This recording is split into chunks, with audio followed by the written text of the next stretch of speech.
Hello, good evening, everyone.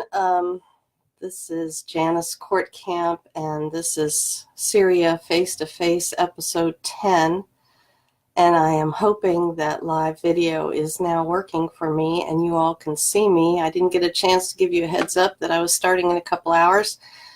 It's been kind of a crazy day, and I just got in a few minutes ago, and I feel a little bit disorganized and I'm a few minutes late, and I'm hoping that people will come on. I'm beginning to see people, so welcome.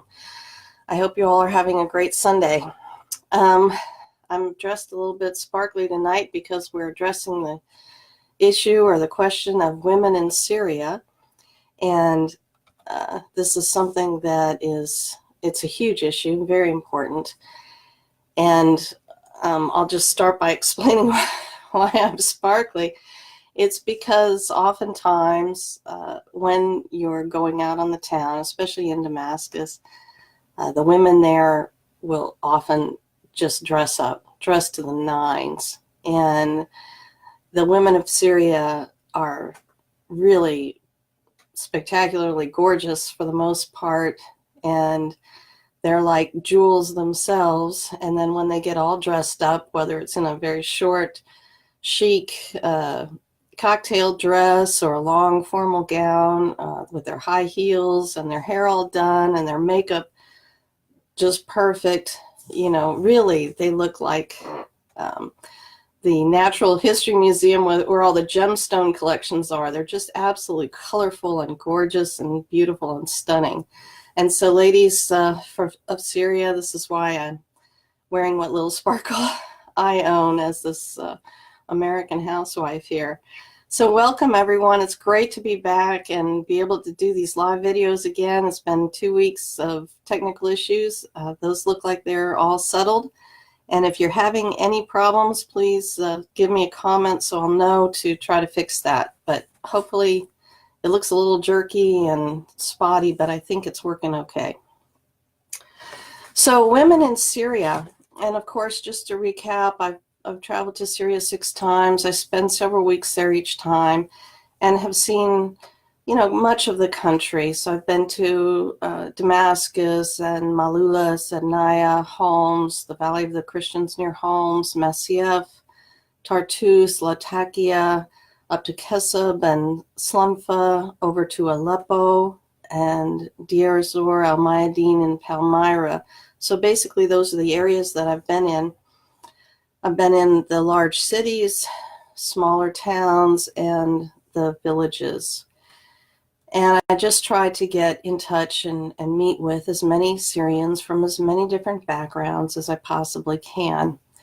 And one of the things that is really critical if you want to understand Syria as a country, and again, I'm not an expert. I don't ever pretend to be an expert. I'm just someone who has really tried to put a great deal of time into understanding to the best of my ability and through my observations on the ground, and present those to you as an American who has traveled to Syria. And that's the extent of my expertise. So please don't think that I pretend that or pretend to myself that I'm an expert. I'm just someone who has a certain amount of experience on the ground there and quite a bit of time in research as well.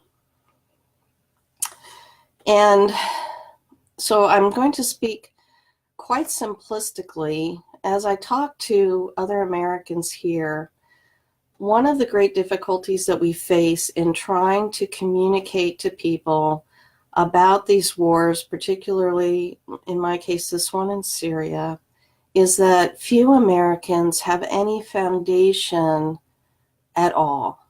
They have no clue about the Middle East whatsoever. If they have ever considered it or think about it, they think of sand dunes and camels, women wearing the full burqa and their faces covered, and all kinds of stereotypical images. And one of the things that Syria has done for people is really wake us up to the diversity that's in the Middle East, the beauty, the complexity of the cultures and societies there. And, you know, the way different countries, the way women are treated, their rights, their opportunities, the respect for them is different. It varies country to country. And so, for example, in Saudi Arabia is where those images come from in most people's minds, of the sand dunes and the camels and the women head to toe in black. And that is true in Saudi Arabia. It is not true in Syria and also in Lebanon. It's not true at all. In fact, as I've said many times, you know, in the summer, the women will wear short shorts and tank tops. They can wear bikinis at the beach, that sort of thing. But they can also wear, if they choose, both either the hijab, which is the scarf that covers the hair, or a full burqa. Sometimes it'll be, you know, not black, but it'll be gray or blue, and it's basically a long coat that has long sleeves, and they'll wear pants with that. But again, you know, so it can be, there's a huge spectrum. Women can wear what they choose to wear, and that can be anything from what we would see here in the States to, as I said before, like a burqa or hijab. Many women wear hijabs there. So, you know, one of the things I'm trying to do in these talks is kind of share a little bit of the nuance and the diversity of the culture there in Syria that most people have no understanding of whatsoever. Tonight I wanted to start with a story from Damascus. I was traveling. Hello, everyone. It is great to be back. Thank you. I was in Damascus and went to an orphanage that was an orphanage for young ladies. And I was meeting with several of the girls there and their teacher who was teaching them French. And these girls were in their early to mid-teens, just sweet, lovely young ladies. And we were just hanging out together a little bit, and I asked them what they would like to become as they became adults. And all of the girls had a very specific answer. You know, some wanted to be scientists, some wanted to be doctors. There was one young lady that wanted to be an engineer, another that wanted to be an astronaut. And I was thrilled to hear those responses because these girls, of course, they're orphans. They have neither mother nor father. And, you know, they're in this very nice, homey-like atmosphere where they're treated very well by the ladies running the orphanage. And they're being taught, you know, and to have hope, and they all have hope for their futures. And of course, in Syria, they can achieve many of those dreams.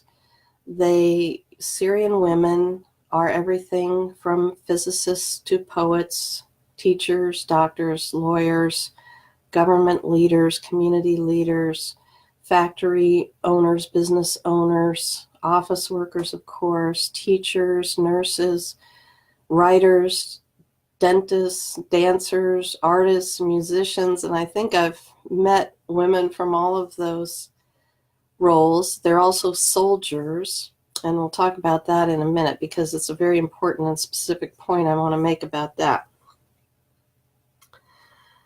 So as I was learning about Syria early on, this is 2012, 2013, and I too had some of those misleading images in my mind that the Middle East was all sand and camels and women head to toe in black. And one of the first things I came across was Christmas in Syria. And I was shocked to see all of these videos of all the Christmas celebrations that were going on around the country. And there was a woman singing beautiful Christmas songs and jingle bells in Arabic, but, you know, very recognizable songs. And that was one of the early times when I realized I know nothing. I knew nothing. But it was enough to make me interested that I wanted to know more. And these images and the videos that break people's prejudices and misconceptions are so important. And I think those of you out there who are watching, we need to keep sharing these images that break through these stereotypes so that people can learn that they need to learn. They don't know what they don't know. And so this is something that we can do as activists, is to constantly talk about and share about these revelations of how multidimensional society is. The Middle East actually is a fascinating region. And I was just talking, I went actually and spent the morning at a local, or a church about over an hour away, but it's an Antiochian Orthodox church.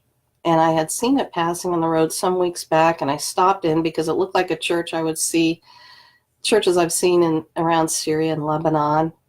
And the priest was there, and I just kind of knocked on the door, and he was so excited to meet me and took me on a tour of the beautiful, gorgeous church. And so I went there today on Sunday for a service, and it was just delightful because people were so friendly and open, and getting hugs and getting selfies with people and meeting people there who were from Syria and Lebanon, and being able to just be among the people again was like, getting to be with your family. And I want to thank the parish of St. Peter and St. Paul for their hospitality today. Back to women in Syria. So we're talking about breaking through misconceptions, and we're talking about trying to understand some of the diversity of the culture there. And I just had a question from Pamela Jean about the Golan Heights. This topic tonight is about women in Syria. So I think next week I'll be talking about Israel and its role in the war against Syria. But tonight we're just talking about women in Syria. I want to start with two stories that kind of show the range, the spectrum of women's lives in Syria. So on one hand, I was in Deir ez-Zor, which, as most of you know, had been taken over by ISIS for a couple of years. Finally, ISIS was defeated for the most part. And in October of 2017, I was able to go to Deir ez-Zor, even though ISIS was still fairly strong in much of that area. Again, Deir ez-Zor is both a city and a province. So when I say I went to Deir ez-Zor, oh, there's a little dog. I mean that I went to the city in the province. And in the city, I went to a displaced persons camp, or refugee camp there, of people who had come from the town of Al-Mayadeen, which was just south of Deir ez-Zor down the Euphrates River, and had just been liberated from ISIS 2 weeks before. I was actually the first, I and the few other activists with me, there were two other activists with me, were the first foreigners to go and see Al-Mayadeen after it had been liberated from ISIS just a few weeks before. There were still a few dead ISIS fighters in the street. They had another small attack from ISIS that day, a few hours after we left. But it was fascinating to witness history in that way and set foot in that town after its liberation and be there, just dressed, me and two Syrian lady friends, and we were just dressed in normal Western dress. And we were, whereas just a few weeks before, we would have been imprisoned and punished, and worse, for daring to walk around the streets in the way that we were dressed in our jeans and t-shirts. So anyway, Al-Mayadeen had been liberated 2 weeks before from ISIS. And a lot of the people living in that town had been taken to centers in Deir ez-Zor, and that's where I met some of the people there. And there was a lady there. Most of the people were just super friendly, and they were very anxious to tell their stories and express their support for the Syrian Arab Army and its allies for their liberation. And, they had some very hard stories to listen to. But one lady I think I'll never forget, and she was wearing a burqa and she was carrying a baby, and I was dressed in a t-shirt. It was pretty hot, and jeans. And she had her daughter in her arm, who was like 3 years old, I guess. And she's looking at me, and I could tell she was asking me if I wanted a burqa that I could put on to wear, And I said, no, thank you. And she took her daughter's t-shirt, her young daughter's t-shirt, and she pulled it down to expose her daughter's chest. And she's pointing at me, and she's saying, "You're naked, you're naked." In my jeans and t-shirt. And so, that's one mentality of what exists in Syria, especially since the war has been going on. After that experience, later on, several days later, I was in Damascus. I know that lady supported ISIS. I'll just be honest with you. And there are many fundamentalist religionists that do support those terrorist groups. But I was in Damascus and went to the Opera House and attended the Mari Women's Orchestra event there. Packed house, people of all different ethnic groups and religious groups represented in the audience, and of course many women. And, here before me is, 80 or so Syrian women, absolutely beautiful, in black evening dresses, playing gorgeous orchestral music that was really a blend of East and West orchestra, kind of epic music, beautiful, gorgeous music.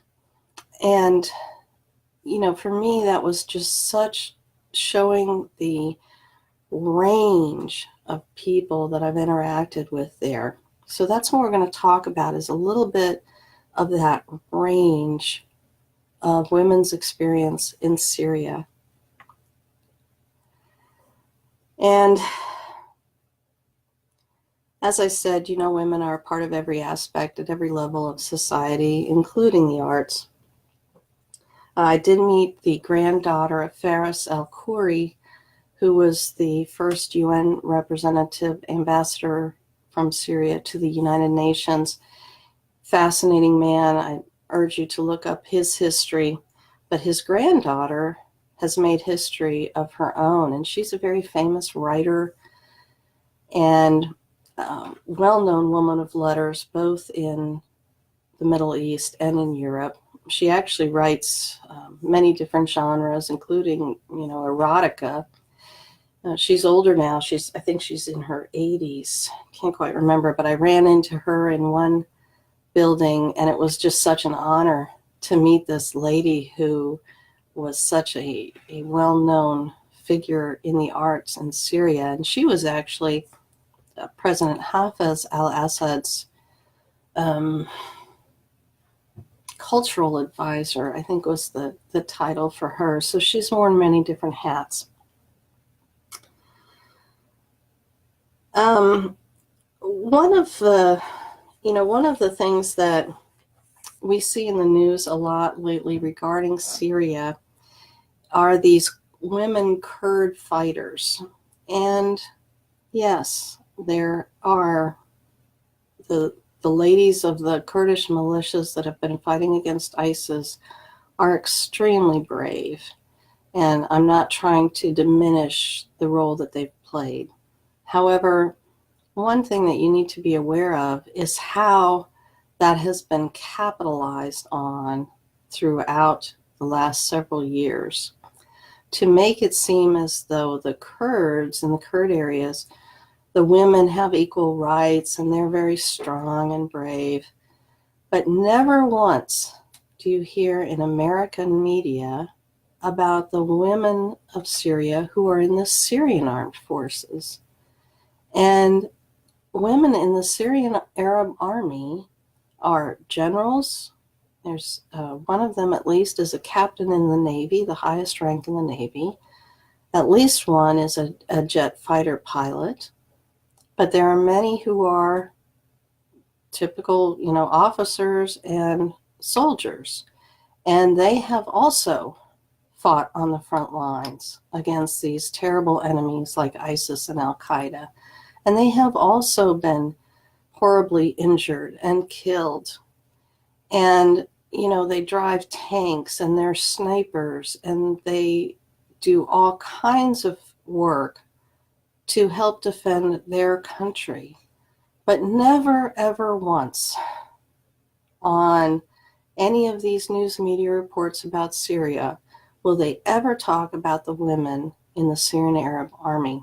And I've met several. I haven't had a chance to actually interview any, and I'm hoping to next time to maybe interview one of the generals there. But keep in mind, when you're seeing these stories about the women Kurd fighters, that is propaganda to get you to want to support the Kurd groups that are working with the United States of America to support the U.S. illegal coalition presence in Syria. It's all designed to get you to emotionally connect with those women and that area of Syria instead of informing you about the totality of the situation. And the reality is that women in government-held areas of Syria have basically equal rights, equal opportunities, and again, they're on every level of every aspect of society, and they wear what they wish, and they attend school and get high degrees in engineering, physics, sciences, arts, and all kinds of stuff. So don't be fooled by the sexy women Kurdish fighters, please. And again, I'm not debasing them in any way. They've fought hard and they've been very brave.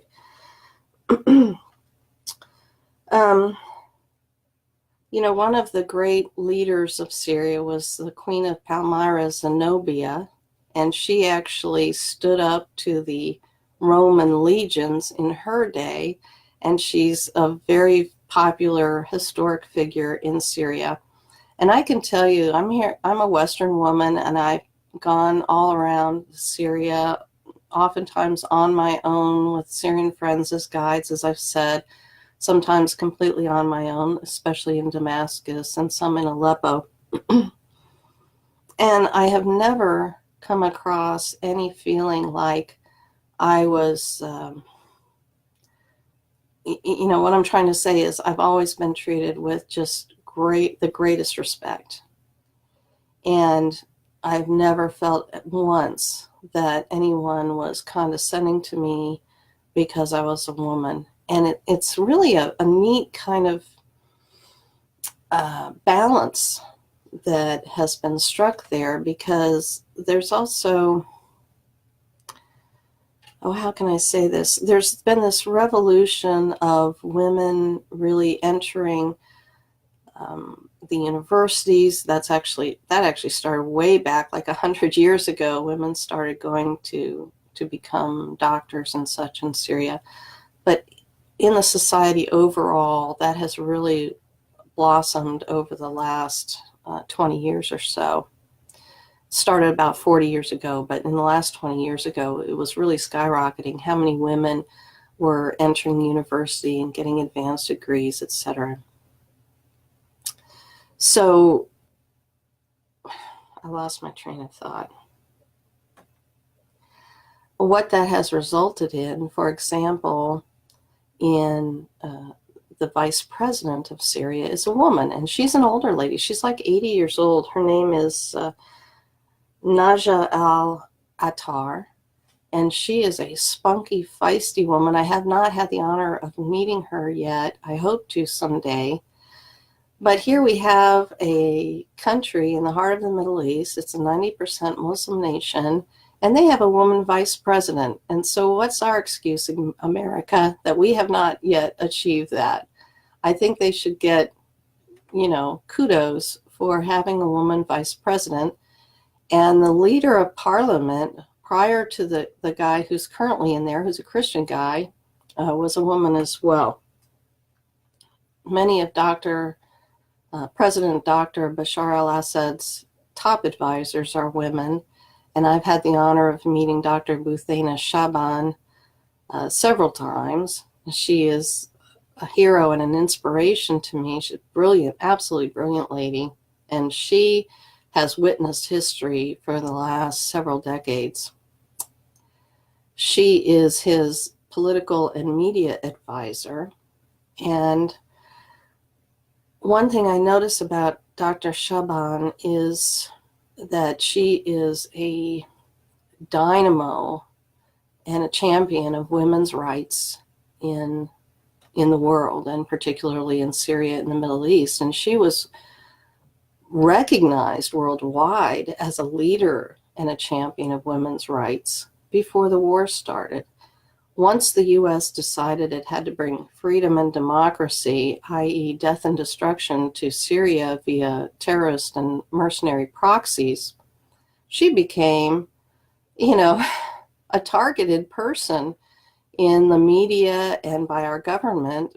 She had personal sanctions put on her. She has family in the United States that she's not allowed to visit because of the sanctions and prohibitions on her travel and that sort of thing. So here we have one of the premier leading women in the region who is fighting for women's rights and who herself is a doctor, brilliant lady, and she's been made a pariah simply because the U.S. wanted to take control over Syria.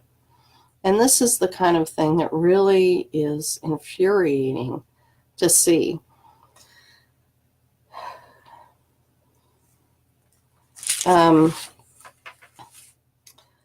Talking about women in the professional world, but also in the world of academia, I know several teachers, and I wanted to explain the picture that I used to kind of promote this segment. It's me. I'm sitting in a room, and there are like 7 people in the room. There are 2 women behind the desk and a couple of men on the other side, and then me, my friend Mohammed, and my other friend Sana, who's a teacher, sitting to my left. That picture was taken at the Akrima elementary schools that were attacked by al-Nusra, which is al-Qaeda in Syria. This was several years ago now. And, 52 children died that day because the terrorists had planted car bombs outside of the schools to go off when the children were leaving, and they also had arranged for a suicide bomber to come in. It was a terrible tragedy. I've talked about that before on another video. But here I was sitting in the school that was immediately rebuilt. In fact, they reopened a few days after that horrific tragedy, and the parents brought their children back. The teachers went back to work after all of the cleanup had been done, literally, like I said, in a few days. And the lady behind the desk is the principal or the administrator of this amazing school. And she was the one that had arranged for the shards of glass from the window to be given to local artists and some of the teacher to transform into works of art, like I mentioned before. But she's a dynamic lady, and you can just tell from that photo, she's in charge there. The women of Syria are very strong, and they have this wonderful balance that they've achieved of being very professional and strong, but also they have maintained the love of their family, the love of their children, They're beautiful, they're amazing cooks, and I admire that balance that I see in the society. And I saw that was a point I wanted to make about Dr. Shaban, how much she loves her family, and she loves to talk about cooking and family things, her kids. I think that's something that the sexual revolution, the women's revolution, kind of messed up over here, because we made, motherhood kind of, having babies became kind of a curse, and that's a whole nother topic. But in any event, for me personally, I admire that balance of maintaining a wonderful family life as well as being a professional and reaching the highest levels within their profession. So I admire that personally. Another teacher I met in Damascus, I think this is an interesting story. I just met her in a cafe and we started talking. She's a teacher. And she was talking about how when you become a teacher, if you go through the government university program, it's, of course, your degree is free, and you agree to work for a certain amount of time for the government, and a certain number of years. And she had continued working for the government as a teacher in the government schools. And she was sent here. She'd grown up in Damascus, where the girls, like I said, were totally Western dress, and it's a very cosmopolitan society. And she was sent to a little school in the north, in a village. And the kids that she was teaching had never seen a woman who was not wearing a hijab, was not wearing a head covering there. And it was very shocking for them. And I tell you that story to illustrate that in Syria, you have those cosmopolitan modern cities and towns, you have villages, and there are some people in those villages that live a very traditional conservative lifestyle. Some of them may have never really stepped out of their village much and been to the big city. And, it creates a society and a culture that is so rich, because there are such strong traditions and such a spectrum of existences, if you will. And that is why Syria is famously called a mosaic, because you have all of these different colors and textures within the society. And yes, it creates complexity and has created issues, but it also creates a great beauty. And it's something that I really love and appreciate about the culture. Wow, we're running out of time.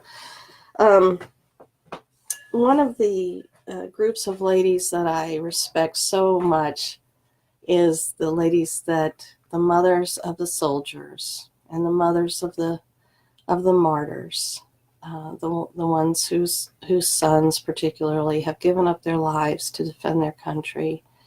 And there are several groups of ladies in Syria that are mothers of soldiers or mothers of martyrs, and they cook meals for the soldiers that are encamped nearby.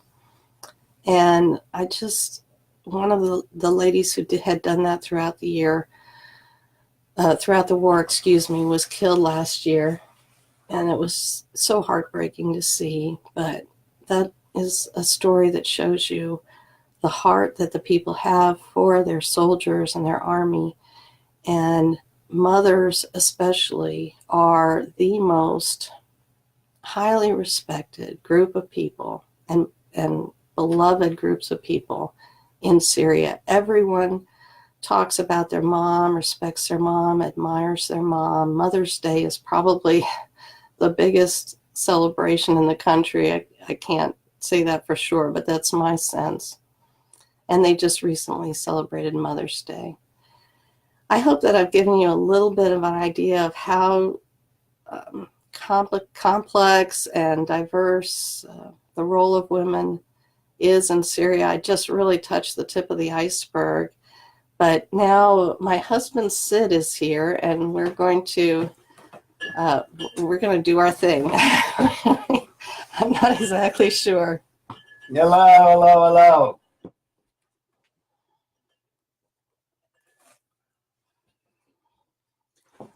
Well, I was told, first off, hey, Scooch. Oops, sorry. Sorry. Well, I was told that if you order a beer in Syria, now I'm getting all this second hand. There's Syrian beer, there's Lebanese beer, but kind of the beer of choice, and they always ask. So here I am, the waiter. You can get Corona. It's not. I don't know if it's the beer of choice. The Lebanese beers usually are picked. Oh, okay. But you're always asked. You're always asked. Do you want that Mexican style or regular? So Mexican. Always. I mean, always asked. If you order a beer, you're going to get asked that question. Do you get glasses with that or out of the bottle? Glasses, because the glasses will have the salt on them. Oh, the glasses have the salt. We'll get this. We'll get this. So it's like when they say Mexican style, when two cultures, hold on, wait for it.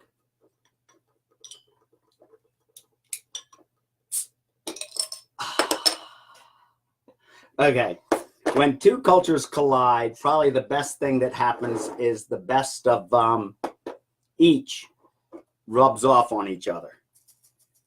That's what should happen. That's what should happen in a perfect world. Yeah. Here I'm. Don't worry. I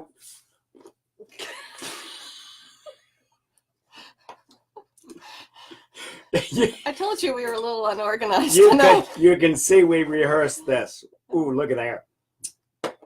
So Mexican style, I should have done the side of the glass with the lime. It's all right, dear. You know.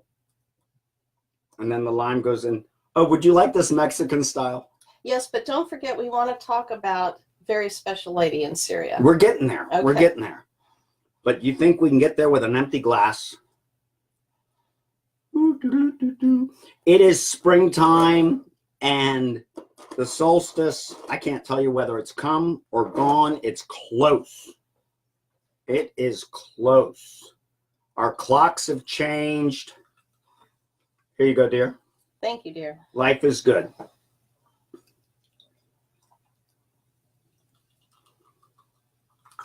Cheers. Cheers. Okay. Cheers. Also, the final springtime thing. If you all can see, my mother painted this tray to be a watermelon. Now, how's that for mothers?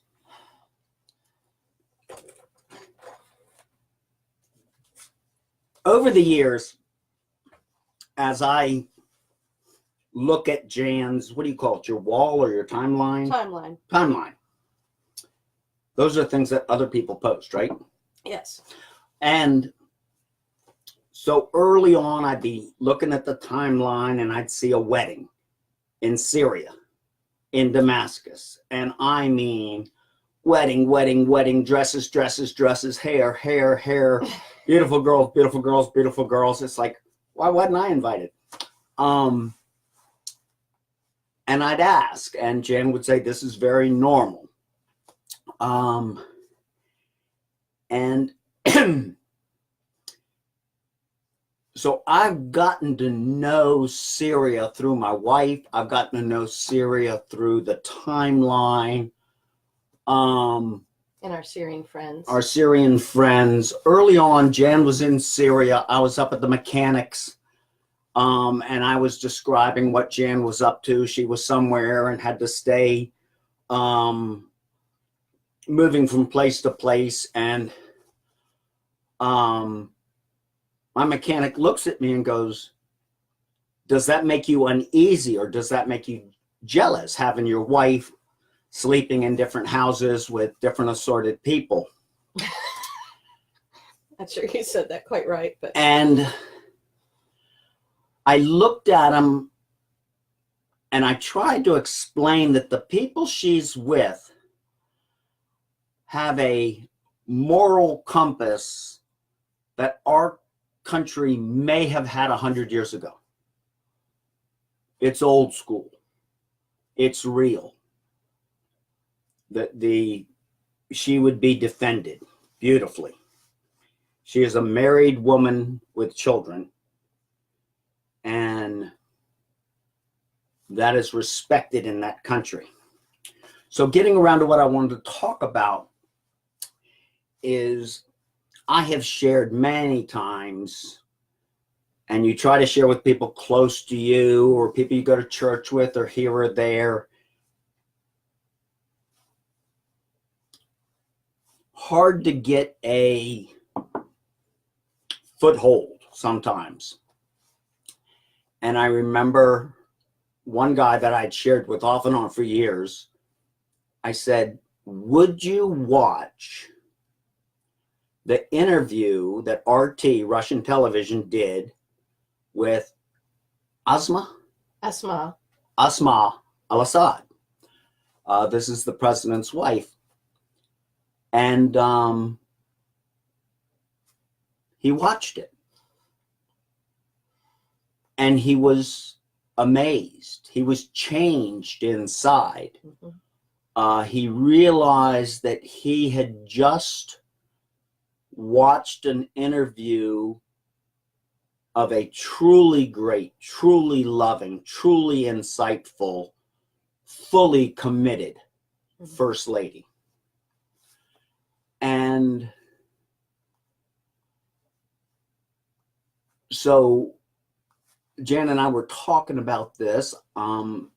I believe she will be putting a link on her Facebook to this one particular RT, Russian television interview with Asma. And I just want to encourage anyone who has not watched it to watch it.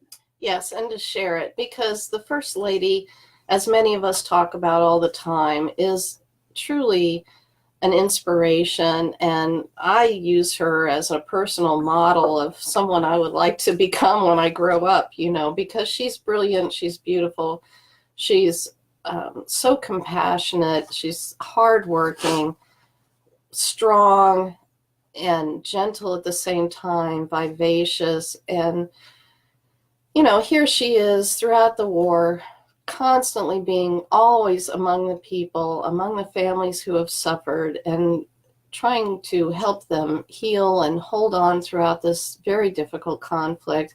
And she herself is battling breast cancer, as most of you know. Those treatments do seem to be going along okay, and she is continuing to work. And I just saw her recently, and I posted about this, that she met with the mothers of soldiers who have been abducted by the terrorist rebels, and many of them, we don't know their whereabouts or if they're still alive, and she is just so brave to just be with her people and share in these sorrows with them. And she runs many programs within Syria, excellent programs for soldiers who have been injured, for people who are suffering, for people who are needy, for displaced persons, for special needs kids. I mean, there's just a whole gamut of programs that she personally oversees. So there is one other story. This morning,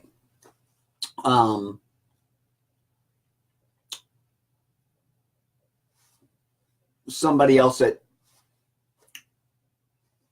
our little house of worship that I've tried to share with several times, we got talking outside, and I was expressing how I wouldn't even know where to start. I wouldn't even know where to start, how to start explaining. And in somewhere in there, I mentioned Sharia law. And she looks at me and says, "What?" And I said it again, Sharia law. She says, "I've never heard of it." Now, before I came in this room, I was listening to my wife, and she was talking about young girls in a village that had never seen a teacher without a hijab. And that is how much of America is. That is how much of the world is. We all live in our small little villages. We live in a little country setting called Luckett's, and some of the greatest country people you ever want. They do anything for you without a blink of an eye. But it's very common. What is Sharia law? And it was so neat because she said, I will look that up this week. Yay. You know, and we know that that Sharia law is a spectrum, and it simply means Islamic law. But as it's been applied around Syria by the rebels, it's been a fundamentalist, intolerant, and violent form of that. And, you know, anyway, these get into very complicated topics. But what Sid is talking about is what I was talking about in the beginning, that we're trying to wake up Americans. They've never heard the term Sharia law, Wahhabi, Salafi. They have no idea what the Muslim Brotherhood is. Alawite, Druze. They have no idea what a Zionist is. They've never heard that term. They don't know the term occupied territories. They've never heard of the occupied West Bank. They might have heard the word Gaza, but they have no idea what it is. They have no idea what the Golan Heights is and how that's Syrians. So, you know, I mean, we're talking about trying to express very complicated and complex things to people that have no foundation upon which to understand anything that we're saying. And this is why I keep urging patience with people, that it is a long process, and it can often take like 2 years to get somebody from this ground zero or below ground zero, where the Middle East is everything, only sand dunes and camels, to where they have some appreciation for the region and some basis upon which to form an opinion. So again, I just urge everyone to stay patient, keep educating people, understand that most people are utterly ignorant, but in general, people here are good-willed people, and if they just learn something, like learning about women in Syria or Christmas in Syria or whatever it is, something that sparks their interest that will get them asking questions. So hang in there, and we love you, and I think that's all for tonight because we're out of time. Are we out of time? We're out of time. So one more cheers, one more toast to all of you out there, and particularly our friends in Syria, in Palestine, in Yemen, in Iraq, all over. And we love you. I have a toast. Thank you for joining us. And this toast is only for those in the Northern Hemisphere. To spring. Oh. Brian. Happy spring. Happy real spring. Brian, happy fall. Thank you, everybody. Brian's down under. I think I'm going to have to cut him off now. Good night.